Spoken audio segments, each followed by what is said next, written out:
আগের পর্বে বলেছিলাম শিয়াল কিভাবে ফাঁদে আটকা পড়ে, এই পর্বে বলবো শিয়াল কিভাবে ফাঁদ থেকে বের হয়। প্রথম পর্ব না দেখে থাকলে দেখে আসুন, ফার্স্ট কমেন্টে লিংক দেওয়া আছে।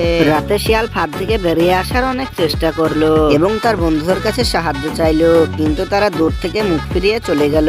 এদিকে সকাল হয়ে গেল এবং খামারের মালিক চলে আসলো এবং মালিক বলল, তুই তাহলে এতদিন মুরগি ধরে খাচ্ছিস, তুই এতদিন মুরগি ধরে খাবার অপরাধে তোকে 3 দিন এখানে না খেয়ে বন্দি করে রাখবো এবং 3 দিন শিয়ালকে খাঁচার মধ্যে বন্দি করে রাখে এবং 3 দিন পর শিয়ালকে ছেড়ে দিল।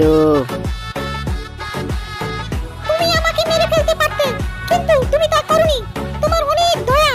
এবং তার বন্ধুদের কাছে গেল এবং তার বন্ধুরা বলল, ছাড়া পাবার পর ওই মানুষটার সাথে তোর কি কথাবার্তা হলো রে? ওই মানুষটা বলেছে যারা বিপদের দিনে তোমাকে ফেলে রেখে যায় তাদের সাথে বন্ধুত্ব না করতে। বন্ধুরা শিয়ালকে এখানে ঠিক করলো? ঠিক করে থাকলে একটা লাইক আর চ্যানেলটি সাবস্ক্রাইব করে দিন।